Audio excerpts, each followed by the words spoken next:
खास असर नहीं पड़ता। इसे कहा गया है न सप्रेषु उपदेशु नित्यम भगवत सेवा भगवत स्मृति को नियमित रूप से रोज भगवत का उपदेश सुनो, रोज हरि नाम सुनो, जिसका प्रभाव होगा।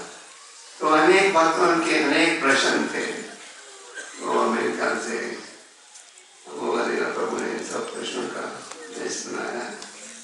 तो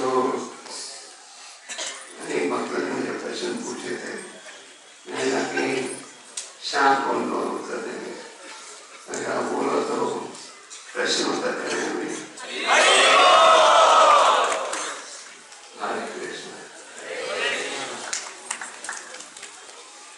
हरे कृष्णा। महाराज को बहुत धन्यवाद। वैसे महाराज ने जो प्रवचन दिया उसमें कई सारे प्रश्नों के उत्तर जो है हो चुके हैं वैसे ऑलरेडी। तो महाराज की थोड़ी सा महाराज जानते हैं हमारे में क्या क्या चल रहा है।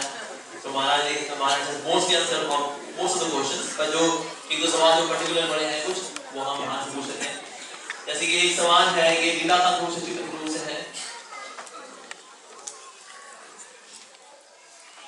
और ये प्रश्न है, हरे कृष्णा दरत Ram Gurudev ji, kindly explain first meeting with Srila Prabhupada of yours. Srila Prabhupada ji से आप पहली बार मिले थे तो क्या हुआ था?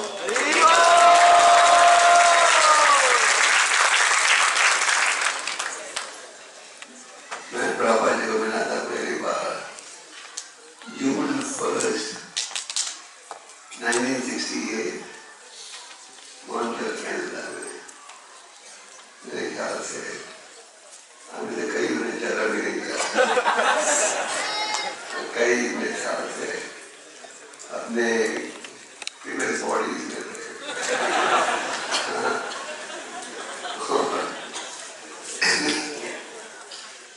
मुझे पहले ही सेवा दी थी। प्रभुपाद जी आने वाले थे अगले दिन, सोमवार को प्रभुपाद जी आए थे, हरिद्वार और सिंचवार।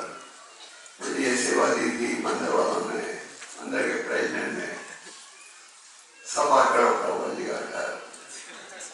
तो हम लोग किराए का मकान था 3 कमरे का, 420 प्रिंस आर्थर सड़क पास है। तो मैं प्रभुपाद जी को जून 1 को मिला था। तो प्रभुपाद जी का एक ही संदेश था, कृष्ण भक्ति को लो। प्रभुपाद जी को बड़ा दुख होता था देखकर कि हम भारतवासी इतनी गंभीरता से शिक्षा को नहीं दे रहे। जैसे आप जानते हो, विदेश जाने से पहले प्रभुपाद जी ने बहुत प्रयास किया भारत में प्रचार करने के लिए, और उन्होंने एक संस्था भी बनाई थी और लोगों की, पर जितनी सफलता मिलनी चाहिए थी। फिर प्रभुपाद जी विदेश गए। विदेशों में उन्होंने कृष्ण भक्ति की स्थापना की। पहले केंद्र खुले अमेरिका में, कनाडा में, फिर यूरोप में। फिर प्रभुपाद जी ने सोचा अब मुझे भारत लौटने दो, अपने 100 विदेशी शिष्यों के साथ भारत में आए 1972 में।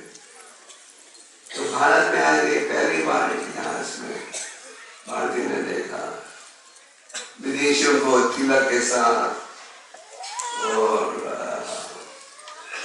साड़ी में धोती कुर्ते में।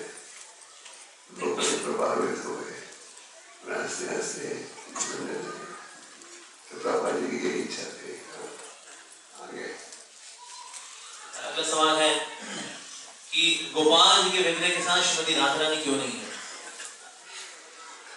ये जो श्रीनाथ जी की मूर्ति है, इसको 2 भावों से पूजा की जाती है। कई बार सोचते हैं श्रीनाथ जी राधा रानी की नहीं है, और कई की सोचते हैं कि बाल मिला है।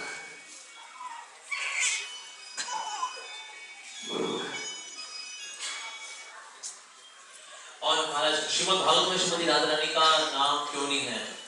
वहां पर सिर्फ आराधना करके उनका नाम है, लेकिन वो अप्रत्यक्ष रूप से है, इनडायरेक्टली है। श्रीमती राधा रानी के नाम श्रीमद् भागवतम में क्यों नहीं, जबकि कुछ जो उसको राधा भगवती कहते हैं लेकिन राधा रानी का नाम नहीं है?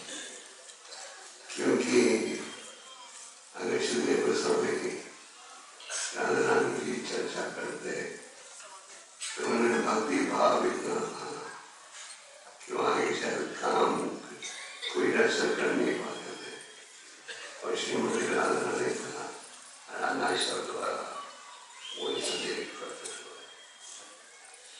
हमारे ब्रह्मचारी लोग अलग अलग रंग के गहरे कपड़े पहने क्यों घूमते हैं? ब्रह्मचारियों के जो घेरे कलर की हैं वो भी अलग अलग रंग के, तो ब्रह्मचारियों को एक ही तरह का घेरा रंग पहनना इतने फैशनेबल क्यों है? कहते हैं variety is the spice of life.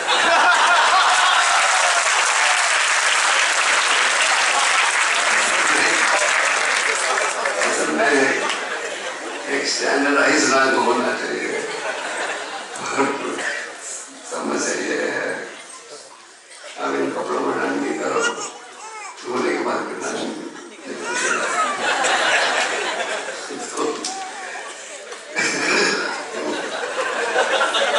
तो एक ही रंग रखने के लिए हर हफ्ते ब्रह्मचारी को नए कपड़े देने पड़ते।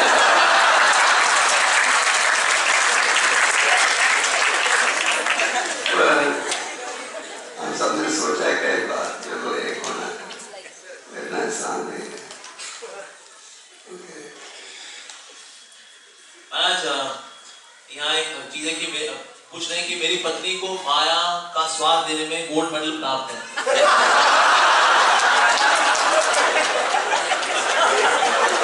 तो उसको भक्त बनाने के लिए क्या उसको टीवी देखना, मूवी जाना करना चाहिए?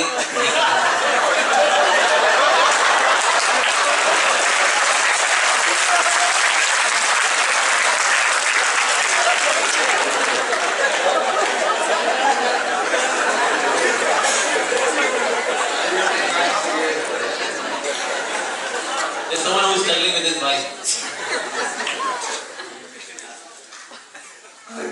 हर केस जरा इंडिविजुअल है, तो जैसे एक ही दवाई हर मरीज को नहीं दी जाती, सारे केस इंडिविजुअली डिस्कस करना पड़ेगा।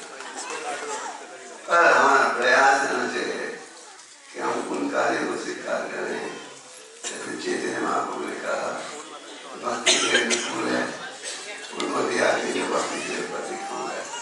ये है guideline. Said what is favorable, reject what is unfavorable.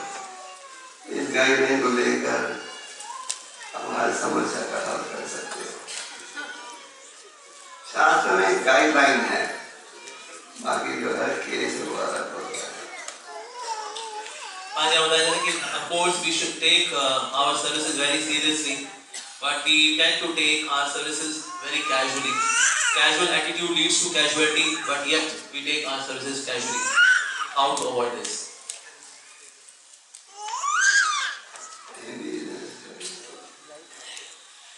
हम जो है अपनी सेवाओं को हमें गंभीरतापूर्वक लेना चाहिए, लेकिन फिर भी हम अपनी सेवाओं को गंभीरतापूर्वक नहीं लेते, उनको हल्का ले लेते हैं। तो ये हल्का लेने की जो सेवाओं के प्रति हमारी प्रवृत्ति है, इसको कैसे जीता जाए?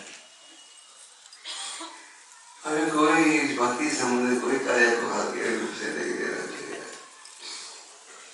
जनक पंडित कहते हैं एक पल का भी दुरुपयोग करोगे तो सारे विश्व के धन से वापस नहीं ला सकोगे। और भक्ति की जो शिक्षा है गंभीरता से लेनी चाहिए। हम देख सकते हैं कि जो शास्त्र का उपदेश है सत्य है, दिन पे दिन क्लेश बढ़ते जा रहे समाज में या घट रहा है, चिंता तनाव बढ़ रही है या घट रही है। अभी अपने अमेरिका में पागल आदमी राष्ट्रपति बन गया, विश्व की स्थिति बिगड़ने जा रही है तेजी के साथ। कोई पता नहीं कब युद्ध हो जाएगा, कोई हो जाएगा। तो इन सब समस्या एक ही उपाय है।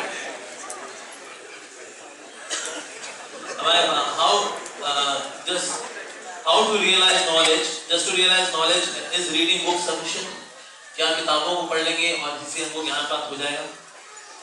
कपिला देव भगवान कहते हैं दो चीजों की आवश्यकता है, नॉलेज एंड रिनाउंसिएशन, ज्ञान और वैराग्य। तो ज्ञान हम अनुकूल करते हैं शास्त्र को पढ़ने से, सुनने से, पर इसका पालन भी करना चाहिए। वैराग्य, वैराग्य का भाव उत्पन्न करने के लिए आध्यात्मिक ज्ञान की आवश्यकता है। तो शास्त्र में जो पढ़ते हो उसका पालन भी करना चाहिए। उदाहरण के लिए चैतन्य चरितामृत में कहा गया है हमें हमारे आचरण के द्वारा धर्म के नियमों को प्रस्तुत करना चाहिए। ये नहीं जैसे कहते हैं मुंह में राम राम, आगे क्या है, ये नहीं कि हम लोगों में दिखावा करें बड़े संत हैं और हर चीज में चापलूसी करें।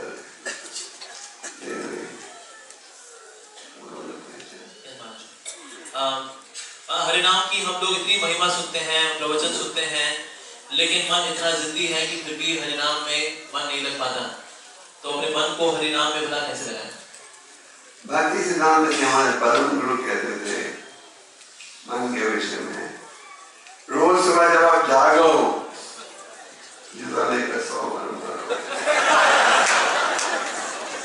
रोज जब सोने जाओ झाड़ू लेकर सो। आप ये करोगे सबके सिर में पत्तियां पड़ जाएंगी, ये तो बड़ी खतरनाक संस्था है।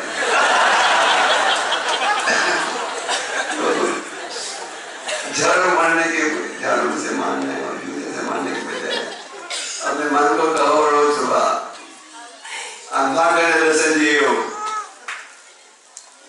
तो ये तो अंधा जैसे एक मानी सवाल है। और प्रयास करोगे तो गौर में इंग्लिश में क्या कहावत है, God helps those भगवान कितना सहयोग देते हैं जिसमें हम प्रयास करते हैं। तो प्रयास कीजिए मैं से बचने का और नियमों का पालन करो, भगवान अवश्य की सहयोग देंगे। I humbly request you to please tell me how we can become free from the offenses unto your lotus feet. हम लोग किस प्रकार से आपके चरणों के प्रति अपराध करने से बच सकें?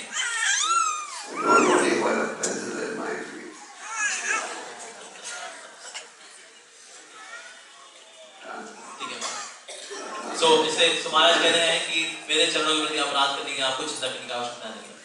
दूसरों के प्रति अपराध मत करो, लेकिन किसी और के प्रति अपराध मत करो।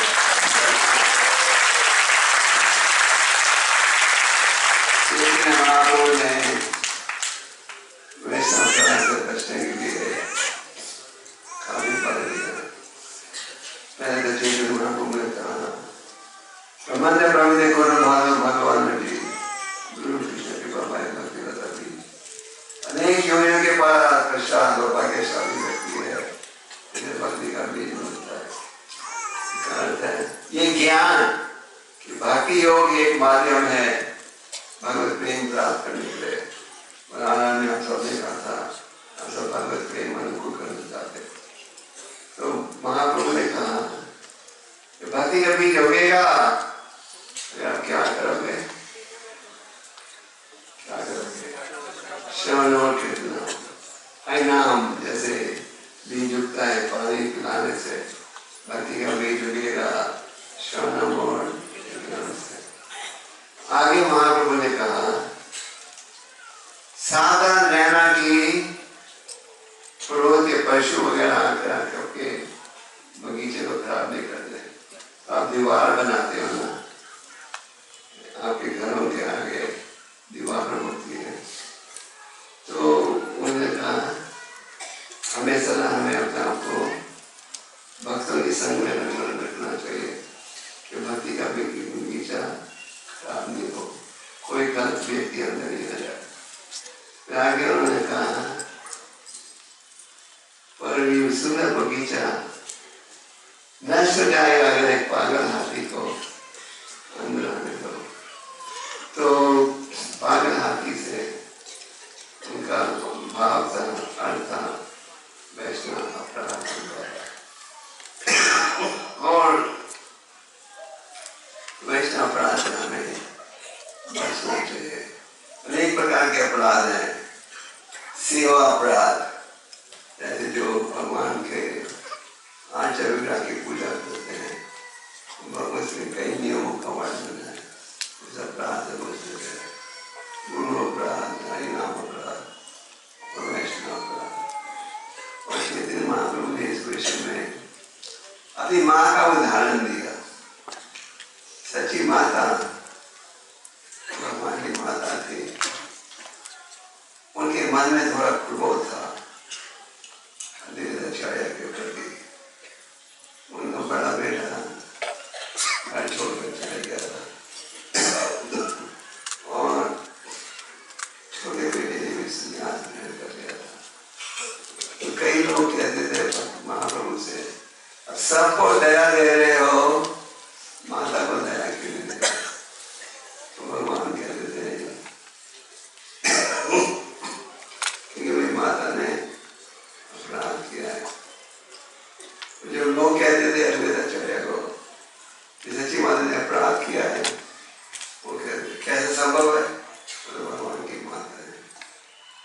पर एक दिन जब अद्वैताचार्य प्रणाम कर रहे थे, सच्ची माता पीछे से आकर विष्णु की धूल ले लिया अपनी माता को। भगवान ने ये देखा तो बेटा आज मेरी माता को भगवत प्रेम प्राप्त होगा। महाप्रभु इस उदाहरण इस घटना से हमें शिक्षा दे रही है कि माँ भी हो जो अपराध करे उससे अपराधों से बचना चाहिए। हमें प्रयास करना चाहिए कि हम वैष्णव अपराध से बचें। वैष्णव अपराध का एक कारण होता है ईर्ष्या, द्वेष। हम सोचते हैं एक भक्त में ये योग्यता है, ये सुविधा है, हमारे में क्यों नहीं है ये सुविधा? तो ईर्ष्या द्वेष के कारण वैष्णव अपराध करते हैं अक्सर। ईर्ष्या द्वेष से हमें बचना चाहिए और चैतन्य महाप्रभु और ज्ञान के सहयोग से ईर्ष्या द्वेष से आप बच सकते हो। आज यहाँ पर सवाल है कि कुछ ऐसे काउंसलर्स भी होते हैं जो कहते हैं कि मेरी इकलौती शरण में आओ, मैं तुम्हें सब प्रकार के पापों से मुक्त कर दूंगा। और वो कहते हैं कि जिस प्रकार से अलग अलग जगह गड्ढा खोद करके पानी नहीं मिलता, एक जगह गड्ढा खोद करके पानी मिलता है, तो तुम्हें सिर्फ इकलौती मेरी शरण में आना चाहिए, सिर्फ मेरे प्रवचन सुनने चाहिए, मेरा कीर्तन सुनना चाहिए, मेरे दर्शन करने चाहिए, सिर्फ मेरे चरण छूने चाहिए, और इस प्रकार से तुमको शुद्ध भक्ति प्राप्त होगी। तो अगर ऐसा कोई काउंसलर हो तो उस काउंसलर के साथ क्या करना चाहिए?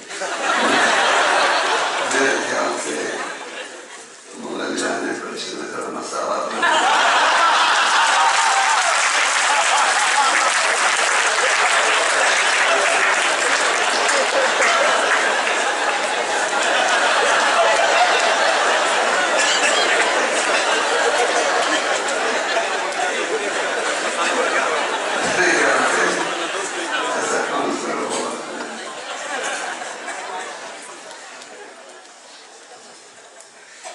काउंसलर का प्रयास रहता है कि आपको शिक्षा दे। अगर आप किसी और काउंसलर को मिलना चाहो तो उनकी सलाह ले सकते हो। एक दोष हमारे में ये भी रहता है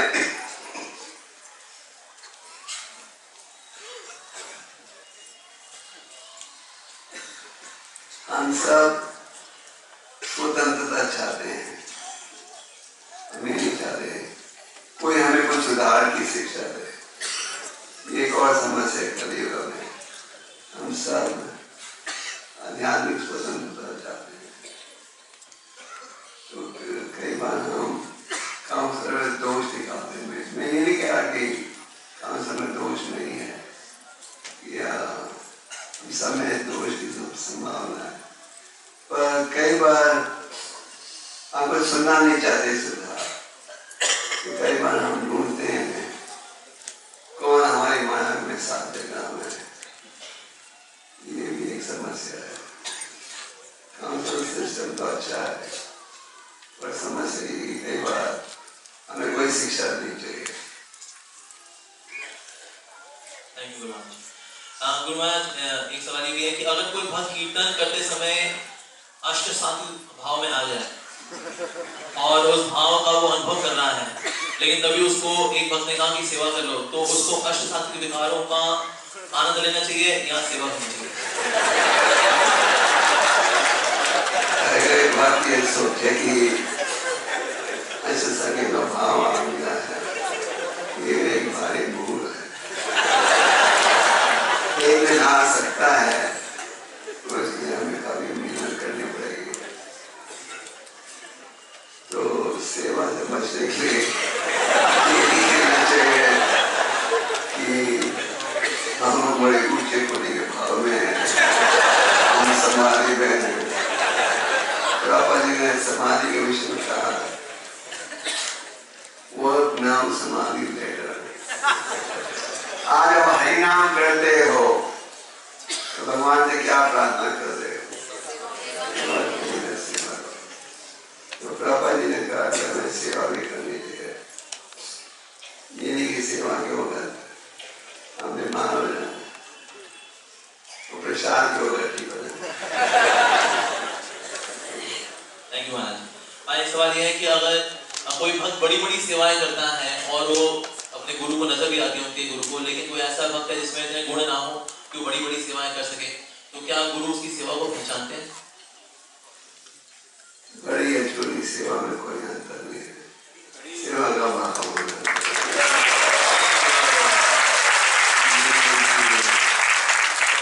बड़ी असली बात यह है, योग्यता के अनुसार सेवा करना चाहिए। भगवान गीता में कहते हैं, पत्रम पुष्पम फलम तोयो। तो मुझे प्रेम और भक्ति के साथ पता है जल की अर्पण कर सकते। मान लो अपनी योग्यता है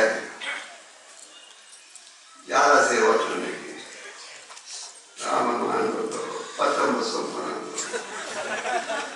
तो वो ठीक नहीं लगेगा। भगवान ने पत्रम पुष्पम फलम तो ये इसलिए कहा है, अगर जो उन्होंने और कोई करने की संभावना नहीं है तो पत्ता ही मुझे अर्पण करके प्रेम से मैं स्वीकार करूंगा।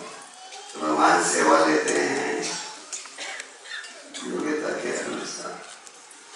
जितनी सेवा करोगे ये आपके साथ रहेगी, बाकी सब यहाँ ही रह जाएगा। थैंक यू महाराज। महाराज एक बात पूछना है कि जब गुरुदेव आते हैं, जैसे आप आते हैं, तो फिर हम बड़े उत्साही हो जाते हैं और हम क्लास सुनने के लिए आते हैं और दिखाते हैं, हम अपना चेहरा को दिखाना चाहते हैं कि देखिए महाराज हम आ गए हैं। लेकिन जब आप नहीं होते तो हम फिर से जो है अपनी कंफर्ट जोन के अंदर चले जाते हैं और तब निकलते हैं जब आप आते हैं दिखाने। पापों का मतलब है गुरु की संगत, वाणी का अर्थ है गुरु के आदेश का पालन। तो हम गुरु के आदेश का पालन की चर्चा करते हैं, उसका अर्थ है भगवान के पालन, आदेश का पालन। आगे गुरु क्या कहता है, सर्वधाम नाम पढ़ता है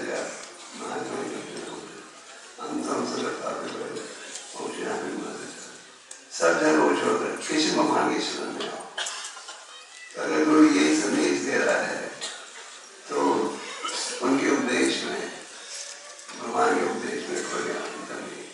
तो हम कहते हैं गुरु का उपदेश उसमें है भगवान का उपदेश। गुरु जो कहे हरि नाम उच्चारण करो, ये भगवान का उपदेश। तो प्रभुपाद जी ने कहा कि दोनों आवश्यक है, भगवान ही ज्यादा आवश्यक है।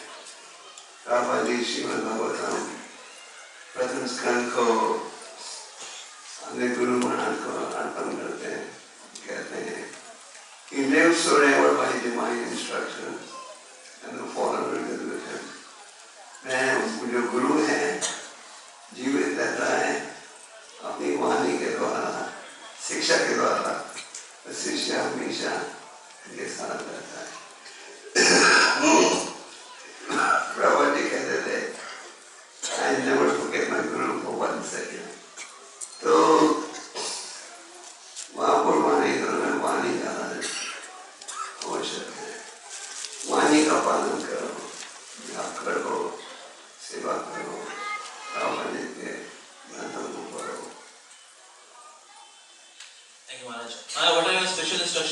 फीमेल डिसाइपल्स इन जनरल, जो माताएं आपकी शिष्य हैं, उनके प्रति आपका कोई instruction Maharaj? Female or male, we don't discriminate. Unfortunately,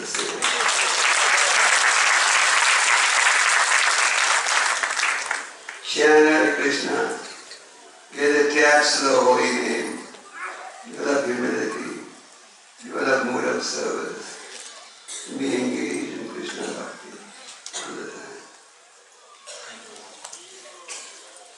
Always remember Krishna.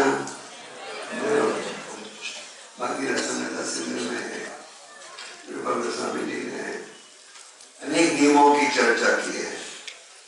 ये भक्ति रसमता सिंधु ग्रंथ है, बहुत ही महत्वपूर्ण है। पर अंत में रूपा गोस्वामी जी कहते हैं इन सब नियमों का एक ही मूल उद्देश्य है, सदा कृष्ण का स्मरण करो और कभी क्या कृष्ण को भूलो मत। तो ये है, चाहे आप पुरुष के शरीर में हो या स्त्री के, असल में हम सब स्त्री है, असली पुरुष है केवल भगवान है। पुरुष हो या स्त्री हो, भाव होना चाहिए कि वो सदा भगवान का स्मरण करें, कभी भूले नहीं। आज भौतिक इच्छाएं कहाँ पर होती हैं? आत्मा में जो कि सच्चित आनंद है, या शरीर में? यदि शरीर में, लेकिन शरीर तो मृत होता है, तो वाला भौतिक इच्छाओं का स्थान क्या है? भौतिक स्थान है मन, बुद्धि, इंद्रिय, ये निवास का स्थान। मन द्वारा हम भौतिक सुख का स्मरण करते हैं, बुद्धि का उपयोग करते हैं इन भौतिक इच्छाओं को सफल बनाने के लिए, और इंद्रियों के द्वारा इनको करने का इनके प्रति आकर्षण करो। इसलिए भगवान गीता के इसी अध्याय में कहते हैं ज्ञान की तलवार से इस शत्रु का वध करो। दूसरे शब्द में ज्ञान की तलवार से, ज्ञान के सहयोग से मन, बुद्धि, इंद्रियों को भगवान की सेवा में लगाओ, प्रयास करो। इंग्लिश में कहावत है, try and try again, you will succeed at। नहीं जानते आप? तो इंग्लिश को अगर पढ़े हो शायद। Try and try again, you will succeed at last। Nobody knows that। English में कहावत है, try and try again, you will succeed at last। प्रयास करते जाओ, अंत में सफलता जरूर प्राप्त होगी। और प्रयास ही नहीं करोगे तो सफलता कैसे प्राप्त होगी?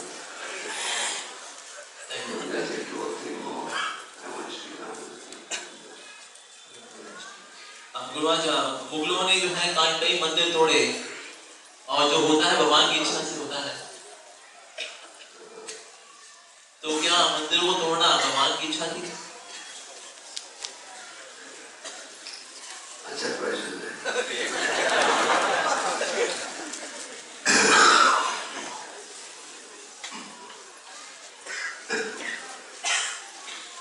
मुगलों ने मुसलमानों ने बहुत अत्याचार किया और कई मंदिरों को तोड़ा।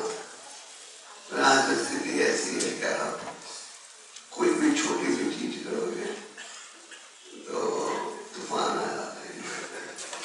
कोई ये चर्चा नहीं करता कितने मंदिर अनंत हमने तोड़े। तो एक रूप से भगवान ने हम सबको छूट दी हुई है, इसका हम स्वतंत्र हो सकते हैं दुरुपयोग। मुसलमानों ने इसका दुरुपयोग किया। दूसरी तरफ से जैसे महादेवपुरी की कथा चर्चा की, श्री गोपाल जी की स्थापना हुई थी वंश द्वारा। गोपाल जी को बचाने के लिए गोवर्धन से ले गए आगरा, आगरा से ले राजस्थान में उन दिनों में हिंदू राज्य था। तो भगवान जो है अपनी सुरक्षा तो खुद नहीं कर सकते। तो भगवान भक्तों को मौका देते हैं उनकी सेवा में जुड़ने के लिए। भगवान ने भक्तों को मौका दिया। भगवान कहते हैं बचाओ मुझे, भक्त प्रयास करते भगवान को बचाने के। ये भक्तों को भगवान मौका देते हैं। जैसे कई मूर्तियों को बचाकर जयपुर ले आए थे, तो भगवान भक्तों को मौका देते हैं उनकी सेवा में जुड़ने के लिए। भगवान को तो किसी चीज की आवश्यकता नहीं। ओम पूर्णामादा पूर्णामिदम्, इस उपनिषद में क्या है, वहाँ का हर रूप से कंप्लीट है, पर हमें सेवा का मौका देते हैं। जैसे भगवान चाहे तो आप सबको 1 मिनट में भक्त बना सकते हैं। भगवान चाहे तो पूरे देश को भक्त बना सकते हैं। तो भगवान चाहते नहीं, मेरे भक्त प्रयास करके भक्त बनना है। फिर भगवान जब देखते हैं मेरे भक्त प्रयास कर रहे हैं, फिर भगवान उन्हें बुद्धि देते हैं जिसके द्वारा सब उधर सेवा को निभा सके। तो मुसलमानों ने दुरुपयोग किया है, हम क्या कर सकते हो, करेगा में ये सब चीजों की उम्मीद आप कर सकते हो। भगवान भक्तों को मौका देते हैं, ज्यादा सावधान रहें और उनकी सेवा में जुड़े। थैंक यू महाराज। तो हमारे एक भक्त है जो कि पूछ रहे हैं कि इनको ही struggling with the attitude of being judgmental and fault finding, दोष देखना और जज करना, इसका जो है उनको फितूर सवाल है। तो चाहे कोई प्रवचन दे रहा हो, कीर्तन कर रहा हो, मैनेजमेंट कर रहा हो, पत्नी हो, बच्चे हो, सब कुछ जज करना चाहते हैं, दोष देखना चाहते हैं। तो ये जज करना और दोष निकालने के पागलपन से कैसे बचें? सबकी समस्या है, सबकी समस्या है। दोष निकालने में सबके पास PhD डिग्री है। हम सब एक किताब लिख सकते हैं दोषों की, इसमें ये दोष कई बार वक्त मिलते हैं जो केवल दोषों की चर्चा करते हैं। तो इस अपराध से बचने के लिए प्रभुपाद ने कहा गुणों को देखो, be like a bee, not like a fly। मधुमक्खी जो है साफ स्थानों में रहती है, मधु लेती है, और जो मक्खी है उसका क्या भाव रहता है, गंदे स्थानों में। तो प्रयास करो भक्तों के गुणों को देखने के लिए। कम से कम हरि नाम तो दे रहा है, कम से कम भगवान की सेवा तो कर रहा है, पर हमारे में क्या भाव रहता है। हम सब हमारे गुणों को तो बढ़ा देते, मल्टीप्लाई कर देते हैं 100 टाइम्स, दूसरों के गुणों को डिवाइड कर देते हैं 100 टाइम्स। तो दूसरा व्यक्ति छोटा बन जाता है, आप इतने बड़े बन जाते हैं, ठीक है ना। दूसरों के गुणों को देखो, और हमारे में भाव होना चाहिए सेवा का।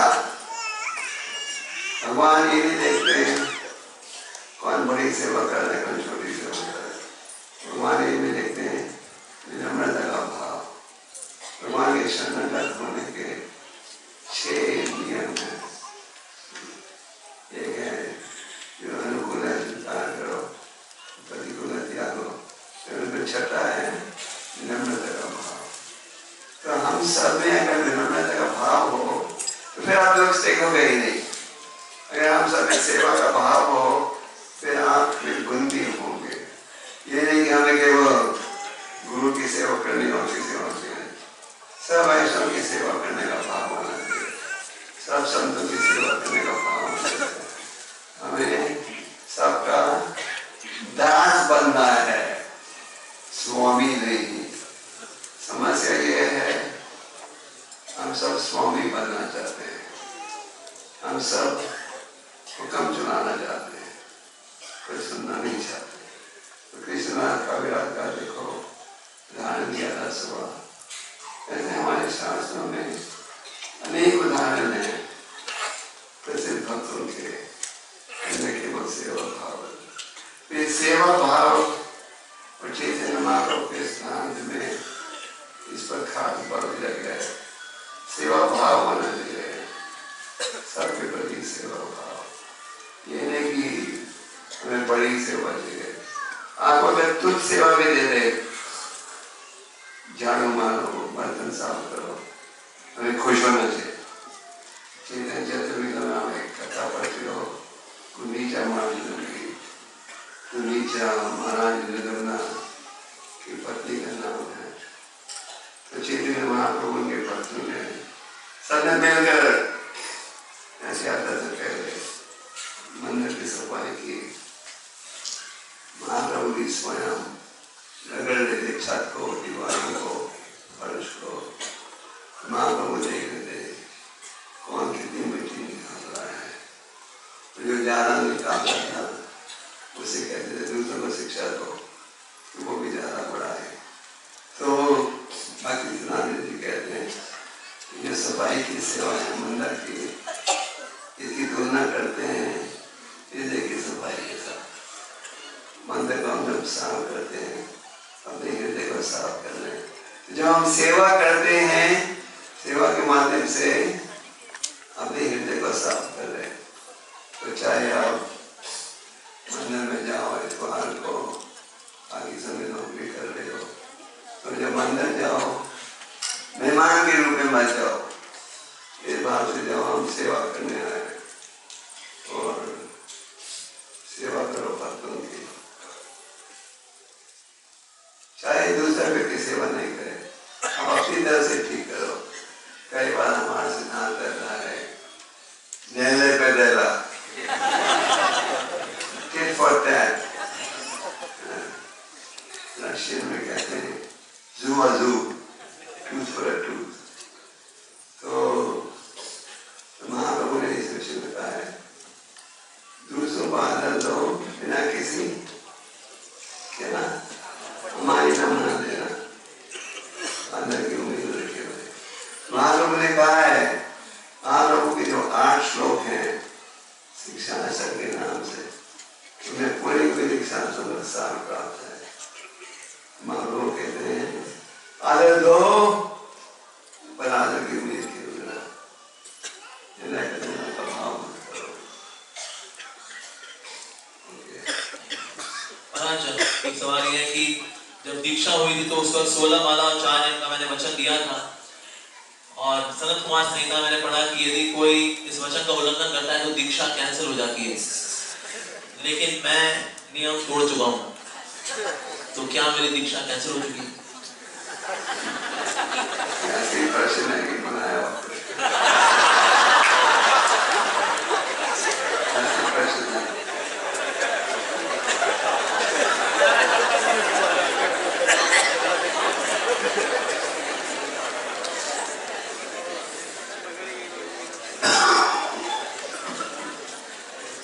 दीक्षा कैंसिल तो नहीं, गुरु अपनी तरफ से कभी कैंसिल नहीं करता।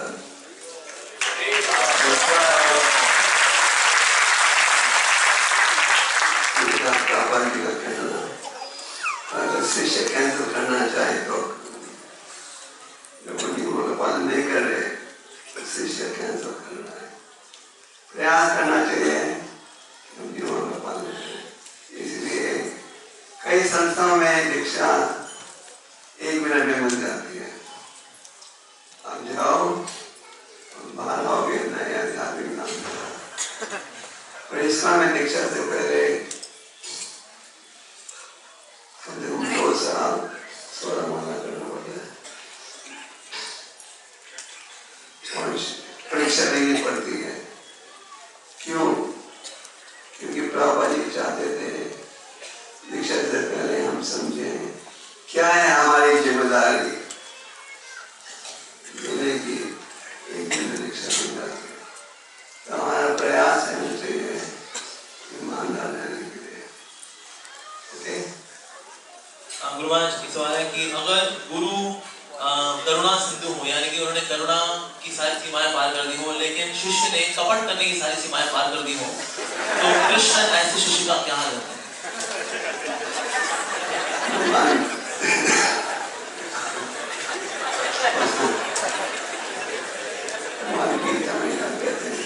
ये तमाम जितनी शरण माता में परमेश्वर में आएगा उतनी उनकी सुरक्षा करूंगा। तो व्यापारी भाषा में क्या कहते हो, जैसा दाम भरोगे वैसा क्या, तो आप 1% प्रतिशत भगवान की शरणगत हो गए तो 1% सुरक्षा मिलेगी। जितना आप प्रीमियम भरते हो उसके आधार पर कवरेज मिलती है। ये नहीं कि एक ही प्रीमियम भरो और सबको एक बराबर की छोड़ दो। तो जितनी कीमत भूलो, जितना आप भगवान के शरणगत होने का प्रयास करोगे, जितना आप त्यागोगे उतनी सुरक्षा भी प्राप्त होगी। भगवान हर चीज के साक्षी है, हर चीज को देख रहे हैं। ओके, एक या दो प्रश्न और। आज 3 साल बाद व्यास आपकी व्यासपति की 75th एनिवर्सरी प्लैटिनम जुबली होगी, तो उस वक्त हम आपको क्या भेंट दे सकते हैं? उस वक्त आज एक ही भेंट दो इसको, वो बेटी है ऐना में रुचि बढ़ाओ,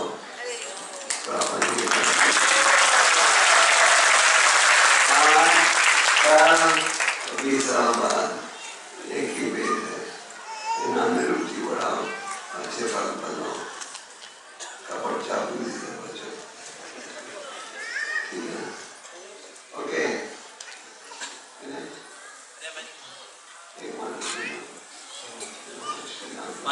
In case there is a conflict between immediate authority and the higher authority, तो इस conflict में कैसे बचा जाए?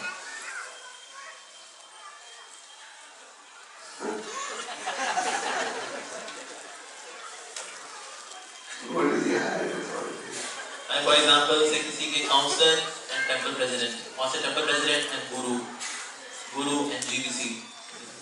वो conflict होना तो नहीं चाहिए। काउंसिल भी ये कहेगा हिंदू में रुचि बढ़ाओ, प्रेसिडेंट बोलता है गुरु भी बोलता है, तो ये प्रॉब्लम क्या है? अगर कोई कुछ और संदेश दे रहा है कोई प्रॉब्लम है। महाराज, एक सवाल ये है कि भगवान के आगे भौतिक इच्छाएं नहीं मांगनी चाहिए, लेकिन जब नहीं मांगते तो भौतिक इच्छाएं सर में घूमती रहती हैं। हम रोज अपने की बात है, तो आप अगर नहीं भी मांगो, हमारा भी भौतिक इच्छाओं को समझ लेते। ईश्वर सर्वभूतानां,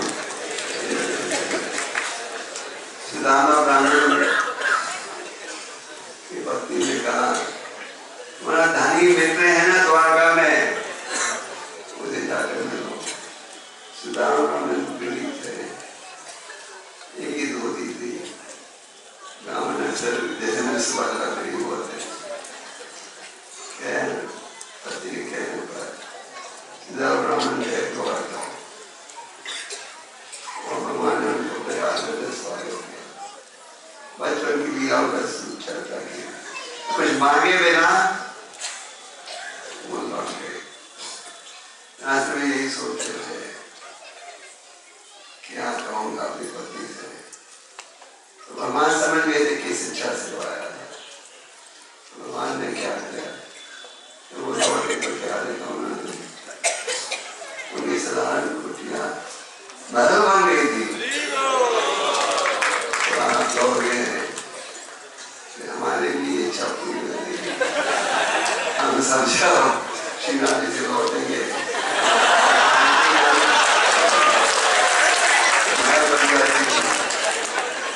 हमारे लिए बात नहीं बनेगी, क्योंकि भगवान को पता लगा सुदामा ब्राह्मण को महल दिया, उनको माया में नहीं गिरेंगे। हमें भगवान ज्यादा सुविधा जानवर कर नहीं देता है, क्योंकि उन्हें पता है ज्यादा सुविधा देंगे सब माया में गिर जाएंगे। ऐसे हम लोग ग्रंथों के वचन की सेवा करते हो। अगर हमारी इच्छा तो ये रहती है कि हम जब बाहर जाए सब लाइन में खड़े हो जाए, हमें कौन चाहिए, हमें कौन चाहिए। अगर ग्रंथों का वचन की सेवा इतनी सरल बन जाए तभी माया में गिर जाएंगे। आपको थोड़ा संघर्ष करना पड़ता है, गहराई के साथ भगवान का चिंतन करना पड़ता है, प्रयास करना होता है। प्रभुपाद जी को आदेश मिला था 1922 में, ले जाओ इस संदेश को पश्चिम में। प्रभुपाद जी को भी 40 साल प्रयास करना पड़ा। तो चैतन्य महाप्रभु ने भी जब अपना संविधान आंदोलन आरंभ किया, कईयों ने विरोध किया। एक तो मुसलमानों ने विरोध किया। मुसलमानों ने कहा कि अगर तो हम निमाई के संविधान आंदोलन को नहीं रोकेंगे तो सारे मुसलमान हिंदू बन जाएंगे। तो वो एक मुसलमान था जो बार बार काली से शिकायत करता था, रोको रोको निमाई के हरिनाम को। तो काली ने कहा, तुम दिन रात आते मुझे बोलते हो रोको रोको रोको, तो मैं जब भी तुम्हें देखता हूँ तुम हरिनाम का जाप कर रहे हो। मैं क्या एक तरफ शिकायत करते हो, दूसरी तरफ से हरिनाम करते हो। उसने कहा ये बात सच है, जब से मैंने हरिनाम सुना है हरिनाम एक जीव से निकल रही है। तो भगवान की सेवा में जुड़ते हो, हमें जितना हो सके प्रयास करना चाहिए। अगर कठिनाई भी सामने आए तो उसे घबराना नहीं। जैसे कुंती महारानी कहती है, कष्ट को बढ़ाओ भगवान, क्योंकि जितना कष्ट को बढ़ाते हो उतनी कठिनाई से मैं आपके चरणों का स्मरण करती हूँ। महाराज अक्सर भक्त जो है तन से सेवा करना चाहते हैं और मन से भी सेवा करना चाहते हैं, लेकिन धन से सेवा नहीं करना चाहते महाराज। तो अक्सर हमारा मन रहता है कि सारी सैलरी अपने खुद पे खर्च कर दें, लेकिन भगवान को एक पैसा न दें। धन तो हमारे साथ जाएगा ना, बाकी सब यहीं रहेगा, फिर आपके रुपए आपके साथ जाएंगे। गृहस्थों के लिए चैरिटी के क्या स्टैंडर्ड्स होने चाहिए? Should they give 10%, 15%, 20%? क्या स्टैंडर्ड्स होने चाहिए उनके?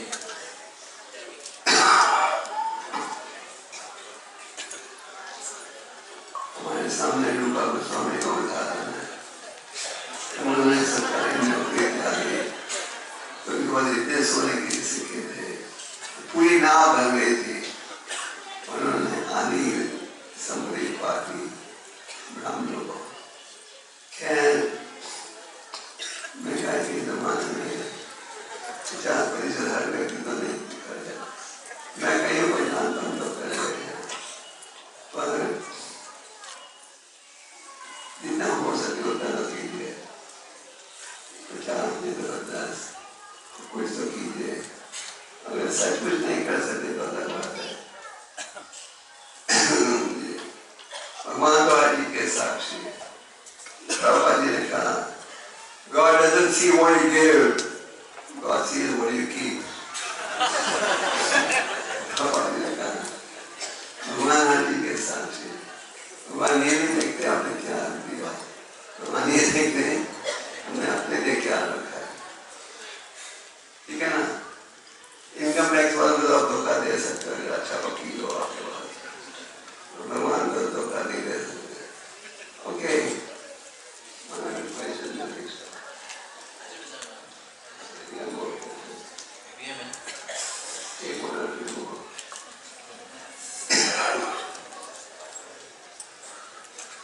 कालियानाथ के को भगवान की चरण रज प्राप्त हुई, जबकि वो इतने पापी थे, उनमें इतना जहर बना था, लेकिन हमको चरण रज क्यों नहीं प्राप्त होती? हम कार्य से तो कम पापी हैं।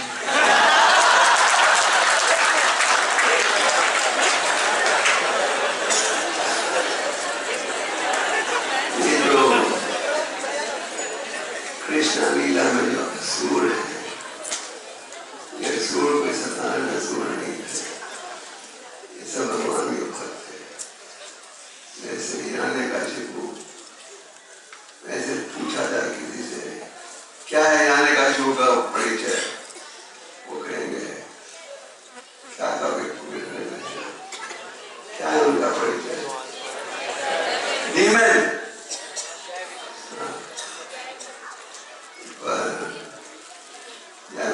श्राप दिया तो बोलते तो ये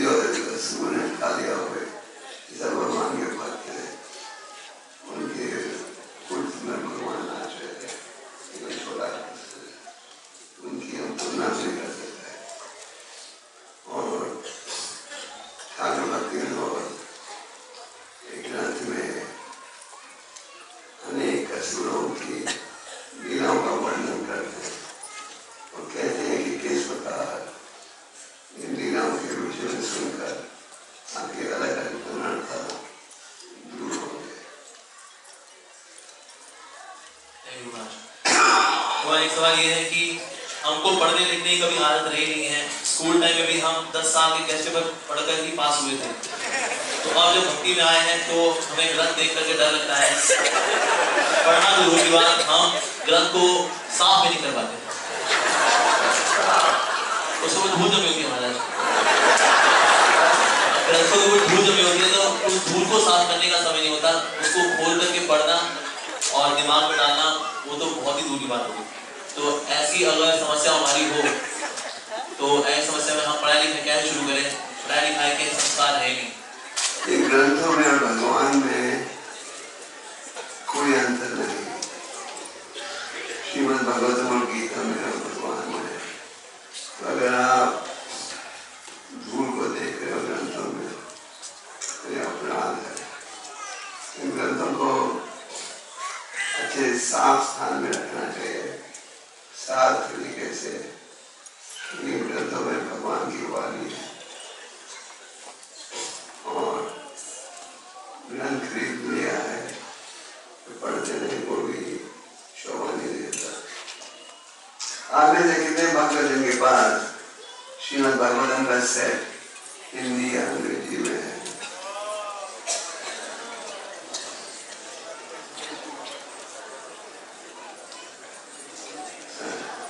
तो कितने भक्त जो कि भगवद गीता को रोज पढ़ते हैं और कितने भक्त जो कि श्रीमद् भागवतम रोज पढ़ते हो और रोज पढ़ते हो या सुनते हो। और कितने भक्त हैं जिनके पास घर में चैतन्य चरितामृत का सेट है और कितने भक्त हो जो चैतन्य चरितामृत को उससे में 2-3 बार पढ़ते हैं।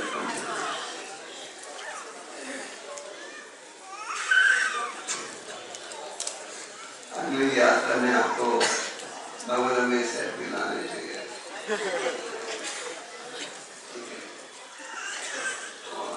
एक सवाल यह है कि जब पावर पोस्ट पोजीशन के साथ सेवा आती है तो सेवा में उत्साह रहता है, लेकिन बिना पावर पोस्ट पोजीशन के सेवा का उत्साह 0 हो जाता है। तो सेवा भावना शुद्ध कैसे करें? जब तक जो है हमको कोई स्थान मिलता है, पोजीशन मिलती है तो सेवा में उत्साह रहता है, लेकिन अगर सेवा पोस्ट पोजीशन पावर अगर नहीं होती तो सेवा में उत्साह 0 हो जाता है। तो इस निस्वार्थ भाव से सेवा कैसे कर सकें? क्योंकि हमारी बड़ी इच्छा है कि हम भी गुरु बनेंगे, हम भी जीवित बनेंगे। चैतन्य महाप्रभु ने बताया है हमारे आगे से गुरु बने, ये भाव नहीं होना चाहिए केवल अगर हमें पद मिले प्रेम सेवा करेंगे। अगर मन में भाव न जाए चाहे भगवान कुछ भी दें तो भी आप ही मेरे स्वामी रहोगे। निष्काम भाव से सेवा करोगे तो शांति प्राप्त होगी। चैतन्य चरितामृत में एक श्लोक है इस प्रकार का, कृष्ण भक्त निष्कामा अतएव शांता मुक्ति मुक्ति सिद्धिकामी सकाली अशांता। तो निष्काम भाव से सेवा करेंगे तो हमेशा शांत रहेंगे। आपके मन में ये भाव नहीं है हमें पद चाहिए, पद नहीं चाहिए, कुछ नहीं चाहिए, आपको चाहे झाड़ू मारने की सेवा भी दी जाए, आप शांत रहे। जब चैतन्य महाप्रभु ने देखा रथ यात्रा शुरू होने से पहले महाराज प्रताप झाड़ू मार रहे हैं जिस रास्ते पर रात निकलने वाला है, महाप्रभु ने देखा राजा होते हुए तुझ सेवा कर रहा है, महाप्रभु बड़े प्रसन्न हुए। तो भगवान जब देखते हैं कि निष्काम भाव से हम सेवा कर रहे हैं बड़े प्रसन्न होते हैं। तो जब भगवान देखते हैं साकार भाव से सेवा करेंगे तो पहले हमारा हुक्म भी चलना चाहिए, तो भगवान एक बार सेवा दे देंगे और इतने प्रसन्न नहीं होंगे। तो भक्ति में इतनी शक्ति है, आप साकार भाव से भी जुड़ोगे निष्काम भाव पर पहुंच सकते हो।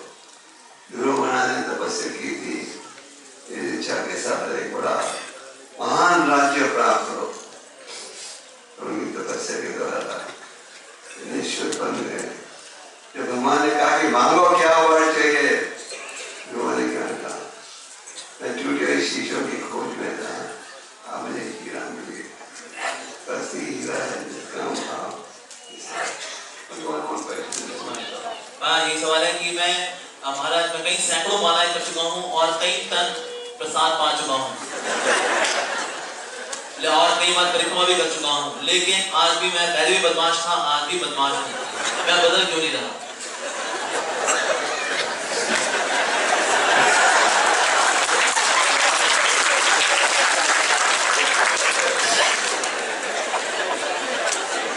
क्या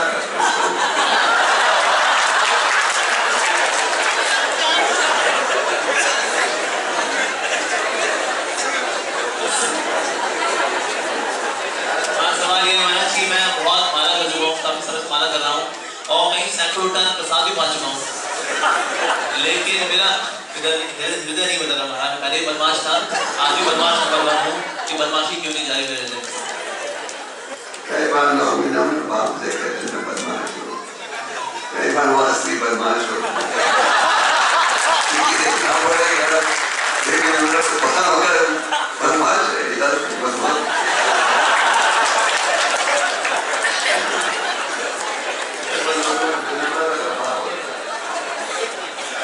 ओके, मैं यह स्वीकार करूँ हमारे गुरु भाई, उसे नहीं करना चाहता हूँ, वो कोई बोले, आसन में कुछ नहीं करो।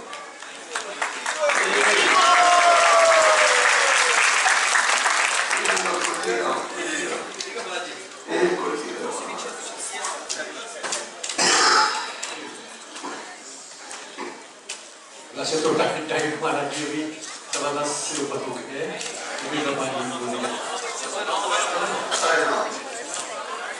नमो विष्णुपदाय कृष्णपृष्ठाय भूतले श्रीमते भक्ति वेदांत। लेकिन फिर भी लोग दुखी हैं। इस संसार में कोई भी आदमी अनंतपूर्वक रह नहीं सकता है, क्योंकि कोई अगर, मैं केवल बताता हूं ये बात, अगर कोई व्यक्ति जेल में है, दिल्ली के तिहाड़ जेल में है, चंडीगढ़ के बुढ़े जेल में है, अगर जयपुर की जेल में है, अलवर की जेल में है, तो वो सोचे कि अगर सुखी हो जाऊं मुझे आनंद मिले, तो ये तो हो नहीं सकता है। जेल में तो आनंद मिलता नहीं है। इस संसार में कहीं भी आनंद नहीं है, चाहे वो आप श्लोक जीत दो, चाहे जो मर्जी जीत दो। हम अपने पाप कर्मों के कारण ये दुख उठाने के लिए मजबूर है, जबरदस्ती हमें दुख उठाने पड़ रहे हैं अपने पाप कर्मों के कारण। सबसे पहले तो हमें अपने पाप कर्म छोड़ने हैं। प्रभुपाद जी ने जैसे बताया, no meat eating, no gambling, no intoxication, no diseases, ये 4 पिलर है पाप के, इनसे हमें बचना चाहिए, तभी आनंद मिल सकता है इस भौतिक जगत में। नहीं, क्योंकि आनंद का मतलब है राम, राम का मतलब है सोर्स ऑफ प्लेयर, जहां से आनंद निकलता है। तो जब तक आप भगवान की शरण में नहीं जाएंगे, आनंद नहीं मिल सकता है। भगवान भी यही तो कहते हैं, पहले पाप खत्म करूंगा तो पहले सब धर्मान परित्यज्य माम एकम शरणम अहम त्वां सर्व पापेभ्यो मोक्षयिष्यामि मा शुचः। पहले मैं तुम्हारे पाप खत्म करूंगा। और हमारे शास्त्र भी यही बताते हैं, हरे कृष्ण कृष्ण कृष्ण हरे हरे राम इति षोडशकम नाम नामकारी कलिकल्मषनाशनम नाते परतो अपाय सर्ववेदेषु दृश्यते। इसी बात को मध्य नजर रखते हुए चैतन्य महाप्रभु जी ने भी यही प्रचार किया है। जो स्वयं भगवान है श्री कृष्ण चैतन्य, राधा कृष्ण नहीं है, उन्हें क्या कहा है, आनंद लेना है तो क्या करो, कीर्तनीय सदा हरि, यही बोला है। प्रभुपाद जी ने भी, नहीं तो प्रभुपाद जी तो वृंदावन में मजे से रह रहे थे, भक्ति कर रहे थे, किताबें लिख रहे थे राधा दामोदर मंदिर में। फिर उनको क्या जरूरत पड़ी कि पूरी दुनिया में जाकर के तकलीफ उठा करके जाकर के हरे कृष्ण महामंत्र का प्रचार कर रहे हैं, भगवत गीता का प्रचार कर रहे हैं, भागवत का प्रचार कर रहे हैं। क्यों? क्योंकि वो खुद में वो दुखी नहीं है, बाकी लोग दुख उठा रहे हैं, इसका उन्हें दुख है।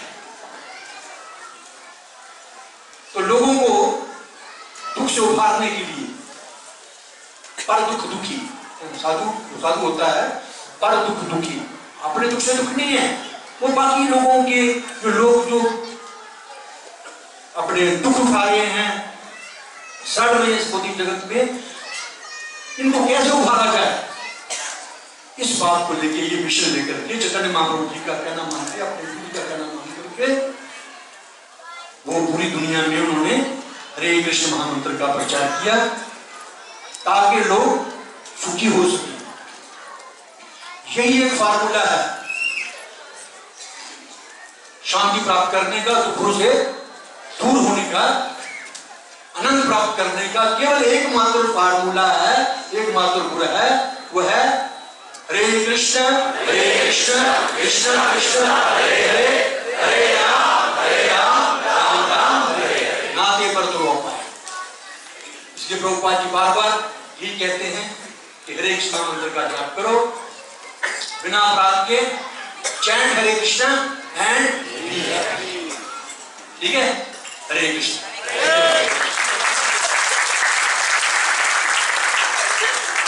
प्रभुपाद ने ये भी कहा जब तक ग्रंथों का वितरण होगा और अध्ययन होगा मैं हमेशा जीवित रहूंगा और वे ग्रंथों के द्वारा हमें शिक्षा देते जाएंगे। जैसे आज भी आपको व्यासदेव जी की शिक्षा मिली है ना, ऐसे प्रभुपाद जी की शिक्षा ग्रंथों के माध्यम से प्राप्त करने जाएगी। तो मैं कई भक्तों का आभार प्रकट करना चाहता हूँ जिनके प्रयास से ये यात्रा की योजना की गई थी। हर प्रोग्राम में थोड़ी कमी तो रहेगी, तो शायद कोई त्रुटि भी हो, पर दोनों प्रयास था कि अच्छी सेवा करे। तो हमारी कमेटी थी, उनके चेयरमैन पीयूष गोयल जी, उनका भाव था कि यात्रा निकाली जाए, उनको सहयोग दिया सोनू ऋषि प्रभु, शांत नेत्र, भूरियान और प्रेम किशोर प्रभु गीता है, और इनके मेंटोर थे भक्ति आश्रय वैष्णव। सबका बहुत धन्यवाद, मैंने अभी प्रयास किया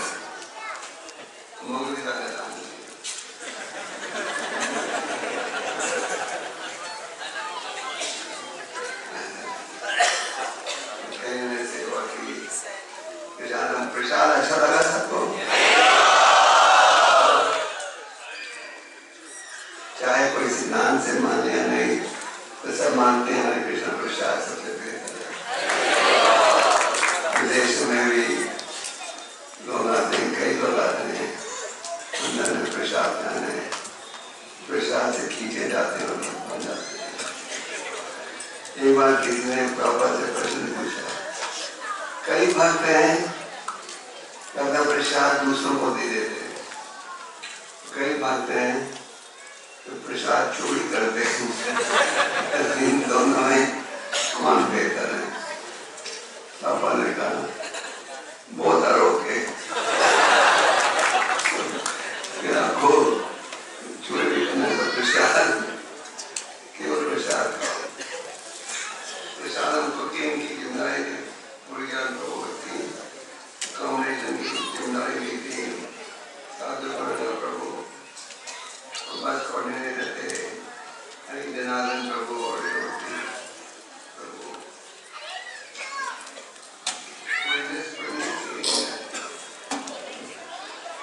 कितने मेन ऑर्गेनाइजर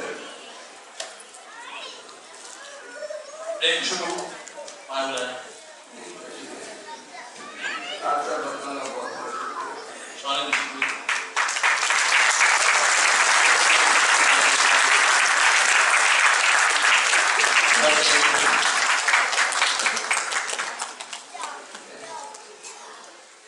और सैंपल नहीं पाते बुकिंग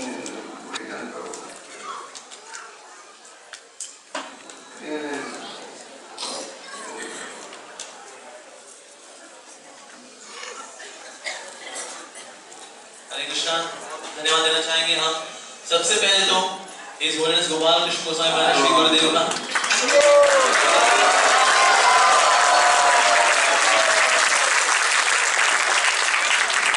महाराज ने अपना समय दिया। So let's be gratitude to Maharaj by chanting Hare Krishna, Krishna Krishna, Hare Hare, Hare Ram, Ram Ram, Hare Hare। भगवान महाराज की। So हम जो धन्यवाद देना चाहेंगे जो हम सबके मेंटोर थे His Holiness भक्ति आश्रय वैष्णव स्वामी महाराज। Yes महाराज कीजिए। और साथ ही श्री राम प्रभु जी का बहुत धन्यवाद। प्रभु जी की प्रेजेंस ही अपने आप में आशीर्वाद है। तो प्रभु जी का बहुत बहुत धन्यवाद। वन लाउड श्री राम प्रभु जी। और कोर कमेटी में थे शौनक ऋषि प्रभु जी, पीयूष गोयल प्रभु जी। सर्विस हेड महाराज। और साथ ही धन्यवाद देना चाहेंगे हिज होलिनेस भक्ति अनुग्रह जनार्दन स्वामी महाराज जी का, हिज होलिनेस गोवर्धन सरस्वती महाराज जी का, महाराज जी का। So one loud once again.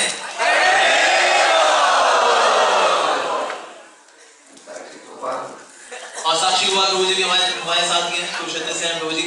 तो उनका स्वागत है। बहुत बहुत धन्यवाद प्रभु जी यहाँ पर आए। वन लाउड हरि बोल साक्षी हुआ प्रभु जी। अभी तो बाय बाय कर देगा समझ आ गया।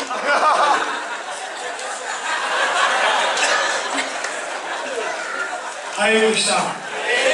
जो सबसे बड़ा धन्यवाद है वो ये है कि ये कार्यक्रम सफल हुआ आप सबके आने से। तो आप सबका धन्यवाद कि आप सब आए यहाँ पर और आपने इस कार्यक्रम की शोभा बनाई और महाराज को आपने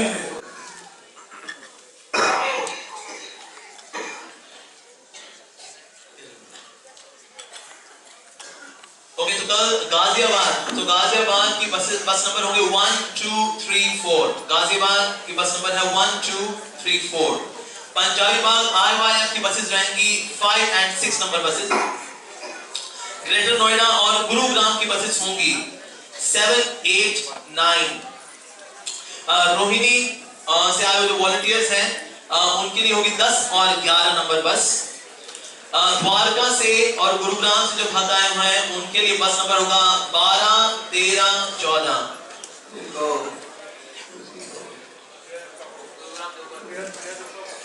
बृहद रूप साधु संत के महत्व के बारे में बताएंगे और फिर आपके द्वारा ये जो क्वेश्चंस आए हुए हैं तो सारे क्वेश्चंस हो सकता है पूरे ना हो पाए। इन केस आपका क्वेश्चन अगर एड्रेस नहीं हुआ है तो प्लीज निराश मत होइएगा। ओके। सो अभी हमारा थोड़ा सा एड्रेस करेंगे and then some questions. So question सभी को चिट्स में दे दीजिए।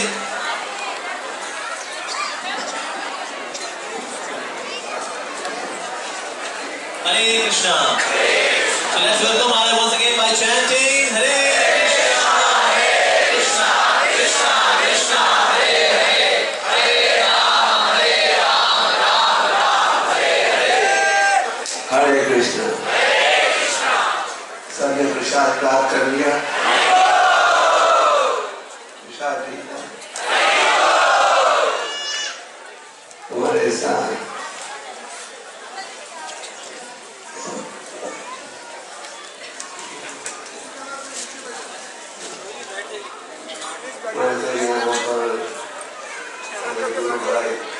श्री राम प्रभु की उपस्थिति है।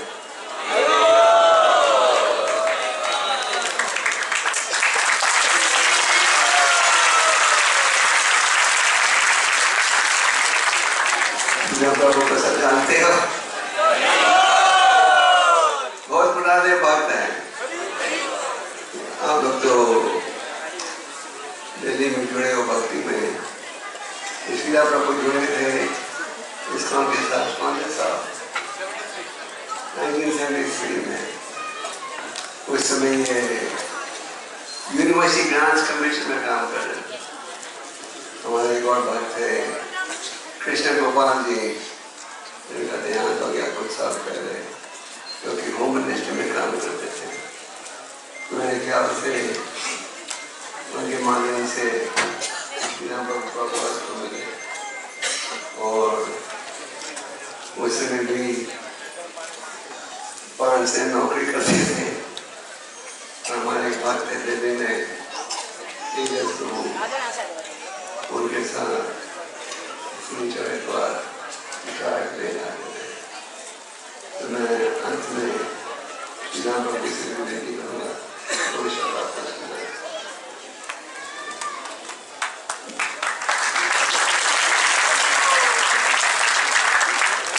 हरे कृष्ण। ओम नमो भगवते वासुदेवाय। ओम नमो भगवते वासुदेवाय। ओम नमो भगवते वासुदेवाय। ओम ज्ञानमयस्य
कितने भक्त की इच्छा है कि आपके हृदय में माया प्रेम की बजाय भगवत प्रेम हो।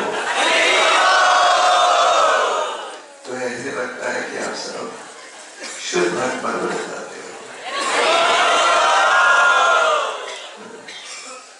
मानवपुरी की कथा में ये भी आपने देखा।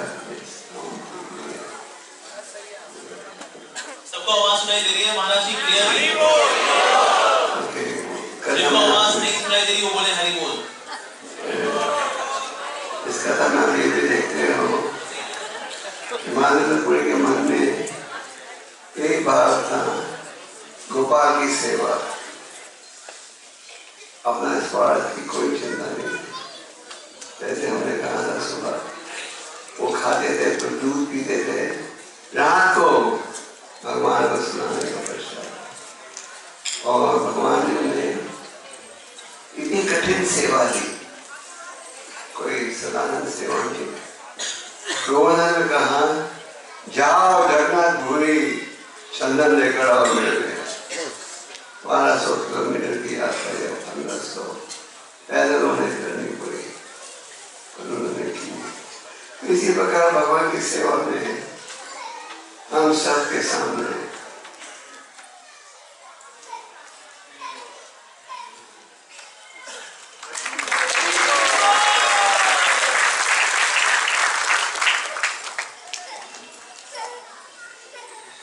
केवल हमें भी भगवान की सेवा के संबंध में अनेक कठिनाइयों का सामना करना पड़ता है।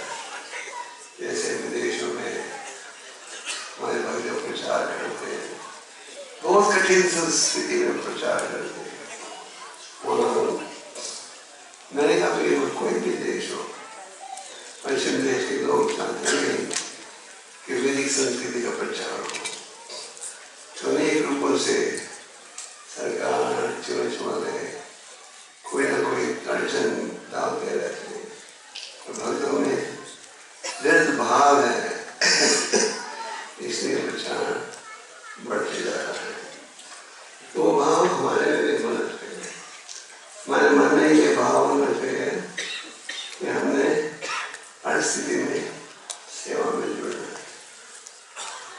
5वां महीना को ये भी कहा था कि जो श्री गोपाल जी का मंदिर है, ये है यहाँ पुष्टि मार्ग की शिक्षा प्राप्त हो।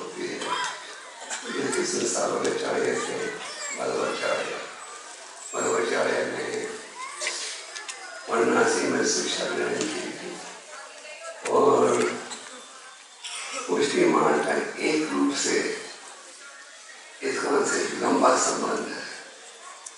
आप कुछ कैसे श्री प्रभुपाद के गुरु महाराज ने आदेश दिया था उन्हें, तुम पढ़े लिखे युवक हो, ले जाओ चैतन्य महाप्रभु सन्निवेश में, सन्निवेश में।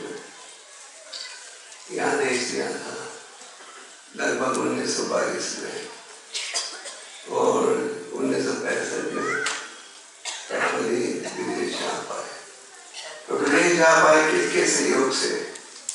किसने सहयोग दिया था प्रभुपाद जी का?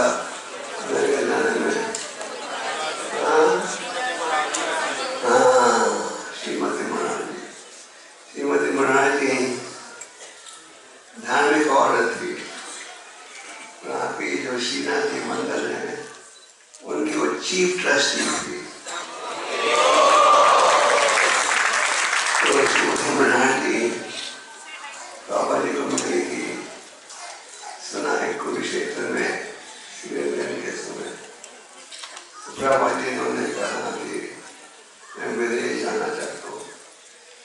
श्रीमती महाराज जी ने उन्हें निमंत्रण दिया बॉम्बे आने के लिए और जैसे मैंने कहा सुबह मतलब परिचय ने इन विषयों पर बल दिया। परम भगवान श्री कृष्ण है, उनको प्राप्त करने का साधन है उनके नामों का उच्चारण और वैदिक साहित्य का असली ज्ञान है भगवत और गीता में। श्रीमती महाराज जी को जब प्रभुपाद जी बॉम्बे में मिले, उसने कहा कि स्वामी जी मुझे रोज आकर भागवतम सुनाओ। तो प्रभुपाद जी रोज उनके घर जाते थे भागवतम सुनाने के लिए और प्रभुपाद जी ने गुरु महाराज के आदेश के अनुसार ग्रंथों का प्रकाशन आरंभ किया। 1965 में 1935 में प्रभुपाद जी भक्ति सिद्धांत जी से मिले थे राधा कुंड में। उसमें भक्ति सिद्धांत जी हजारों शिष्यों के साथ ब्रह्मंडल परिक्रमा कर रहे थे। तो भक्ति सिद्धांत जी ने कहा अगर भगवान तुम्हें सुविधा दे तो ग्रंथों को का अनुवाद करना और प्रकाशित करना। क्यों? क्योंकि ग्रंथों में है ज्ञान। जैसे आसमान में कह रहा था, आज इसको संसार के लगभग 700 केंद्र हैं। एक कारण ये है भक्तों का उत्साह और एक और कारण ये है कि लोग जब ग्रंथों को पढ़ते हैं इससे बड़े प्रभावित होते हैं। भगवान गीता में कहते हैं माता पढ़ना मेरे वचन से ज्यादा ऊंचा कोई वचन नहीं है। जब भगवान के उपदेश को पढ़ते हैं और साथ में तात्पर्य तो वो समझ पाते हैं ये होना चाहिए जीवन का लक्ष्य। और इन भक्तों में चार का उत्साह भी रहता है। जैसे जानते हमारे दिल्ली से 6 रूसी भक्त आए हैं जो कीर्तन में कर रहे थे दोपहर को, उनका कीर्तन सुना। ये बात मुझे मिलने आए थे, कह रहे थे आज उन्होंने आईनाम के साथ 18 गीता बांटी,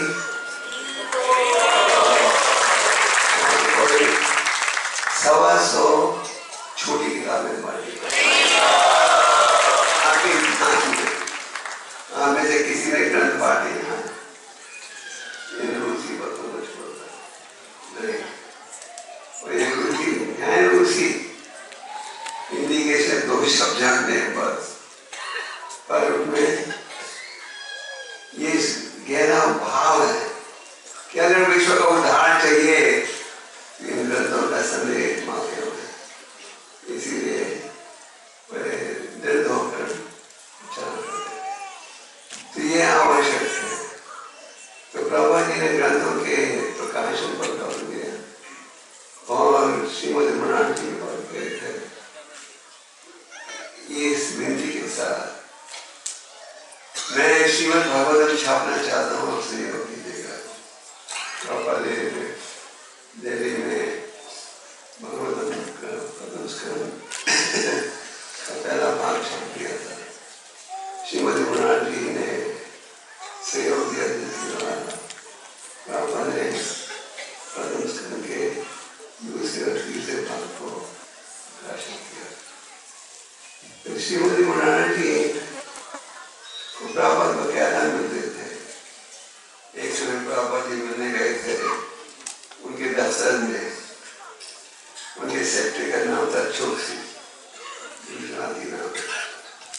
तो चौकसी ने कहा मैं ना बहुत बिजी है, नहीं मिल सकती। तो प्रभुपाद जी ने सोच लिया था इन्हें मिलना ही है। तो प्रभुपाद जी 5 घंटों के लिए उस बिल्डिंग की सीढ़ी में बैठकर जाप कर रहे थे। और शाम को जब श्रीमती मुरार जी घर जा रही थी, क्योंकि पापा ने सोचा बिल्डिंग से निकलने का तो एक ही रास्ता है, यहाँ से उसे निकलना पड़ेगा। 5 घंटे पापा जी जाप कर रहे थे। तो फिर पापा जी ने उन्हें कहा कि सहयोग दीजिएगा, उसे घर निमंत्रण दिया। तो श्रीमती मुरार जी माधवाचार्य और पुष्टि महाराज की बड़े प्रिय भक्त थे। और जब प्रभुपाद जी ने निर्णय किया कि मुझे विदेश में जाना है, तो प्रभुपाद जी फिर से गए थे श्रीमती मुरार जी के पास। श्रीमती मुरार जी ने कहा आप इस उम्र में कहाँ जाओगे, 70 साल की आयु में आप मर जाओगे। जब श्रीमती मुरार जी ने देखा कि प्रभुपाद जी की बड़ी गहरी इच्छा है गुरु महाराज के आदेश पूरा करने के, तो फिर उन्होंने पूरी सुविधा दी जिसके माध्यम से प्रभुपाद चला पाए। सबसे पहले उन्होंने बॉम्बे में अपने सेक्रेटरी को 500 रुपए दिए प्रभुपाद के लिए गर्म कपड़े खरीदने के लिए, क्योंकि प्रभुपाद के बाद कोई गर्म कपड़े नहीं थे। फिर उन्होंने जहाज के कैप्टन को कहा कि स्वामी जी का खास ध्यान रखना। और कैप्टन को कहा कि जहाज में ज्यादा सब्जी और फल और अन्न रखो, क्योंकि स्वामी जी वेजिटेरियन है। तो श्रीमती मुरार जी ने कई रूपों से सहयोग दिया प्रभुपाद जी को विदेश भेजने में। और आप सब जानते हो कि इस साल हम की सुवर्ण जयंती मना रहे हैं, सब जानते हो। पिछले साल सुवर्ण जयंती थी प्रभुपाद जी की डिपार्चर इंडिया से। प्रभुपाद जी भारत से निकले थे अगस्त 13,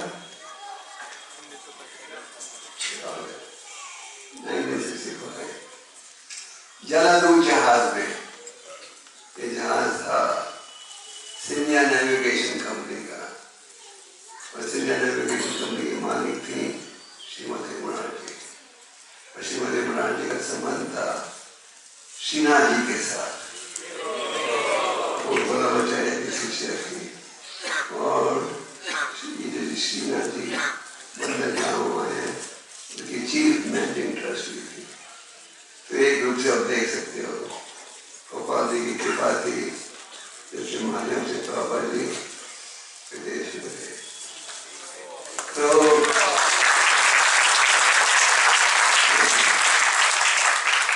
श्रीमती मुरार जी का काफी गहरा हाथ था। असल में भगवान की इच्छा बिना कुछ नहीं हो सकता, कृष्णा शक्ति बिना नहीं था। और भगवान ने श्रीमती मुरार जी को माध्यम बनाया प्रभुपाद की योजना को सफल बनाने में। तो प्रभुपाद जी जलदूत जहाज में गए। जहाज में यात्रा करना इतना आसान नहीं है, आने के जहाज में। और प्रभुपाद जी का कोई अज्ञान नहीं था। सी सिकनेस। प्रभुपाद जी जब विदेश जा रहे थे तो सिंधिया कंपनी ने उन्हें एक टिकट दी कार्गो शिप में। साथ में उन्होंने एक सिंधिया कंपनी की डायरी भी दी। आज के लोग ज्यादा डायरी नहीं छापते हैं, आज का कंप्यूटर का जमाना आ गया है, सब अभी टेलीफोन में रहता है। कैसे उन दिन हमें कंप्यूटर का जमाना नहीं था, तो टिकट के साथ सिंधिया कंपनी ने प्रभुपाद जी को एक सिंधिया की डायरी भी दी थी। तो प्रभुपाद जी उस डायरी में रोज लिखते थे क्या घटना बीती है। जैसे शुरू के दिनों में प्रभुपाद जी ने लिखा सी सिकनेस, वोमिटिंग, पर प्रभुपाद जी ने सब बर्दाश्त किया। क्यों? उनके मन में एक ही भाव था। 13वें दिन रास्ते में उन्हें हार्ट अटैक आया। फिर दूसरा हार्ट अटैक आया। प्रभुपाद जी सोचने लगे मेरी योजना सफल नहीं होगी, मुझे न्यूयॉर्क जाकर वापस लौट आना चाहिए। और फिर अगले दिन सपने में परम भक्त सिंहासनपुरी ने सपने में भगवान का आदेश दिया।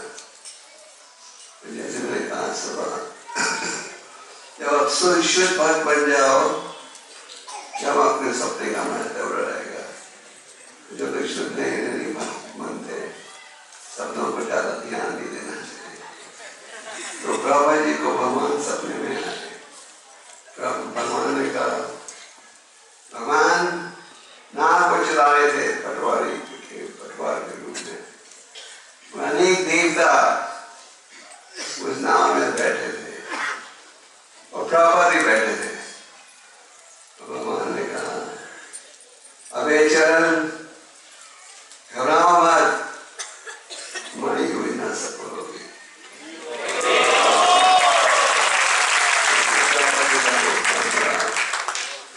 और फिर प्रभुपाद जी न्यूयॉर्क में पहुंचे। न्यूयॉर्क में पहुंचकर पेंसिल्वेनिया गए, जहाँ की एक व्यक्ति का गोपाला करवा जिसे प्रभुपाद को निमंत्रण दिया था। प्रभुपाद जी अमेरिका गए थे 3 महीने के वीजा के साथ। प्रभुपाद जी का ये विचार था, जाऊंगा साथ में करके 3 महीने में वापस लौट आऊंगा। तो न्यूयॉर्क में गए, वहाँ अनेक कठिनाइयों का सामना करना पड़ा। न्यूयॉर्क शहर में रहना इतना आसान नहीं है। और प्रभुपाद जी को ना कोई जान पहचान थी। जैसे जानते प्रभुपाद महाराज से निकले थे कितने रुपए के साथ, क्योंकि उन दिनों में 6 या 100 डॉलर के बराबर था। और प्रभुपाद जी ने $20 जहाज में कमाए। जैसे एक बार गुलाम का सेट बेचा, एक बार का सेट बेचा किसे, जहाज के कैप्टन को, कैप्टन पांडे को। तो प्रभुपाद जी जब न्यूयॉर्क में पहुंचे तो उनके बाद में $26 थे पास। पर मुझे पूरा विश्वास था क्योंकि योजना सफल हो गई। एक समय प्रभुपाद जी को एक बस कंडक्टर मिला। प्रभुपाद जी एक बगीचे में थे, तो ये बस कंडक्टर का नाम था मिस्टर रूबन। तो उसने प्रभुपाद जी से पूछा, आप क्या करते हो Swami ji, what do you do? Swami ji ने कहा, मैं यहाँ भगवान का संदेश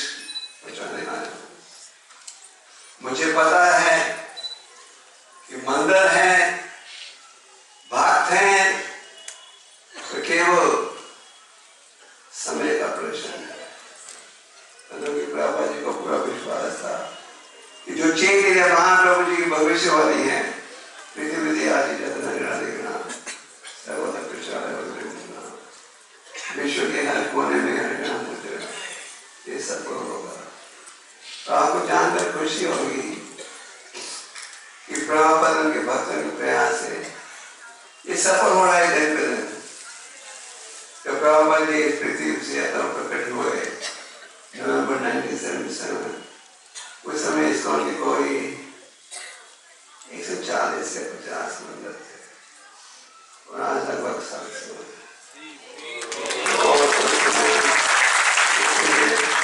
प्रभुपाद जी के ग्रंथ 80 से अधिक भाषा में प्रकाशित होते हैं।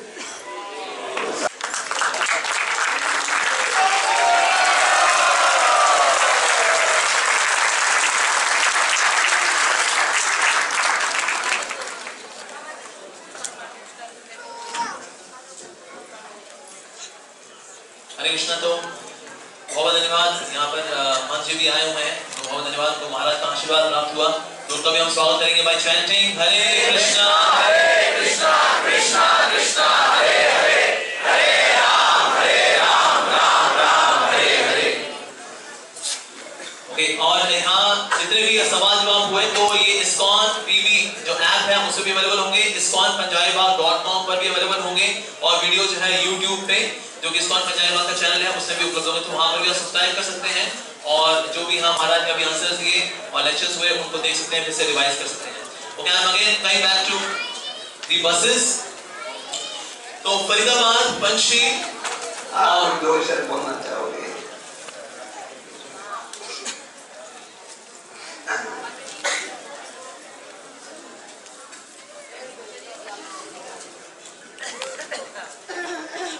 परम पूज्य हिज होलीनेस गोपाल कृष्ण जी महाराज श्री यहाँ विराजमान संतगण एवं पूरे भारतवर्ष से पधारे हुए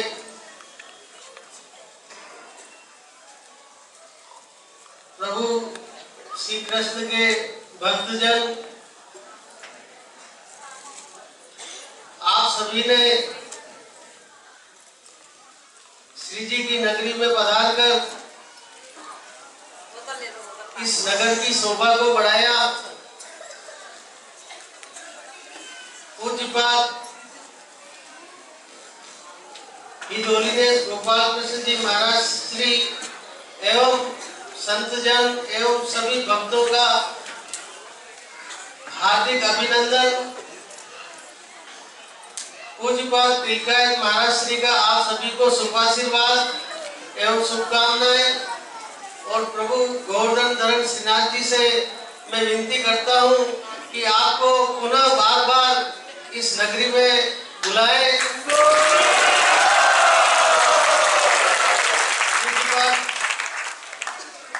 हिज होलीनेस गोपाल कृष्ण जी महाराज श्री ने भी पधार के यहाँ सभी को दर्शन दिए। आपका बहुत बहुत आभार एवं आपको नमन करते हुए सभी को जय श्री कृष्ण जय श्री कृष्ण। हम स्वामी जी को निमंत्रण देना चाहते हैं कि वे भगवान किसी शहर में इसका मंदिर में दर्शन करें, वहाँ निवास भी करें।